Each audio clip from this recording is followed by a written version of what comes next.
let's talk about Still of the Night, the film from Austria. Obviously, a very emotionally impactful film. Obviously, kind of sad in a way, kind of heartfelt in a way, but it's got a lot of impact to it. Anybody want to make the first comment of Still of the Night? There's a lot of intensity to this film. Interesting, there's no Jewish culture present in their apartment. You see nothing. Yeah. So I guess they wanted that, so it was a surprise what happens. You're not sure what era exactly. It's true, there wasn't a lot of Jewish culture in it, but I mean, I took those candles at the beginning as the Shabbat candles. They were setting the table for dinner with the white tablecloth. I assume that meant Shabbat. I think the Jews of Germany were highly assimilated, and I don't think they probably wore their Judaism It was Austria. In Austria, Germany. You know, the same thing happened in both places, and a very assimilated population. I think what I find hard to take in the film is the fact that while we might think that that's a possible ending, but really we constantly bargain with death. We don't accept it, and even under the threat of death, people don't commit mass suicide. They wait, and they always think there'll be an escape. And that's the sad thing about the Holocaust. There are like a lot of documents about what you just say. Everybody kind of waits till. There always thinks there's a silver lining in the end, right? So, but this like historically these situations have occurred. Like this did happen. I like how it shows how their family's not felt, but with the people barging into the apartments and everything, didn't have to show the rooms broken up and everything, and kind of assumed they already mass suicided. I found that unnecessary. But the sound was really good, like the barging in and the dramatic music when it happened. That was really good. It was suspenseful. Like sometimes it's more impactful because you know what's going to happen, so you don't really need to see it because you already know what's going to happen. Go ahead. I just thought it was neat what they did with the credits there, because the fact that there wasn't very much music, you were just kind of sitting in silence for a while, contemplating what you just saw. So I think the fact that they played the credits kind of slowly and like included the silence there was very effective. But it wasn't just like there was the children's like voices like playing and things like that. Yeah, that was like they had even a deeper impact to it.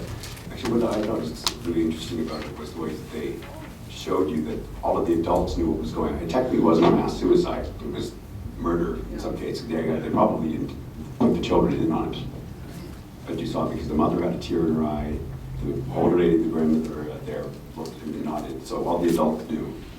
You could tell the vial that it was probably poison. I just wanted to say that I know it's been told a million times, but I still think it's worth telling. And what was interesting for me was without the overt sort of Jewish symbolism or references, it just looked like the kind of perfect Ralph Lauren blonde family. They were all gorgeous, and then it was that I think for a modern audience that may not know its history, it's kind of an interesting thing to then have them, you know, be called pigs and be about to be murdered, to bring that back. And having just read Austerlitz recently by Joseph Stiglitz, probably the best book written about the Holocaust, this story still has legs, you know? Yeah, and it probably forever will, but it's one of those questions, like, if you could break down this film of, like, a parent's decision. So, what would you rather have your child, it's like Sophie's Choice. Would you rather have your child, you know your child's going to be tortured, you know your child's going to be, like, put to work, or et cetera, et cetera, et cetera. So, would you rather put your child through that horrific moments for perhaps years or perhaps forever?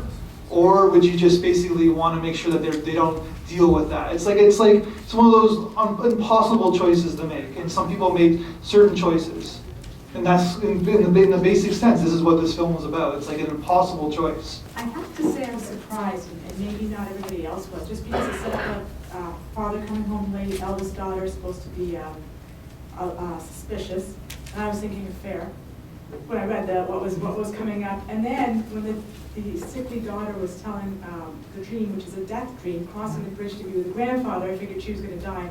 And so that totally set me off expecting a completely different film. Yeah. And I was really shocked to see the end. Like because nothing really led up to that in my mind, especially because of the beginning and the, they'd all had the dream about like a death dream that I would have seen that, but because the poor girl was ill to begin with, it was just my comment that just couldn't believe that it was so different from the way I was expecting to turn out, just because of that whole the premise. I just think that in the end, at the very end, I think they took back their own ultimate freedom by deciding how they were going to die. And I think that was the bravest thing they did. They either could have opened the door and they knew what was going to face them, but they planned it and they set their own ultimate way of finding their ending. And it was actually very beautiful. There was the piano, there was the family gathering, and I think in that sense they showed a kind of fight, a kind of revolution in a way against what was happening, the finest kind. Is that they weren't going to let someone determine that they were going to go into ovens or gas ovens. They were going to decide, and it was going to be the most beautiful moment, and that was how they were going to go. And I think that is the ultimate bravery in that sense, because of what they knew that dark hole was going to be. And I thought they were very brave and strong for that.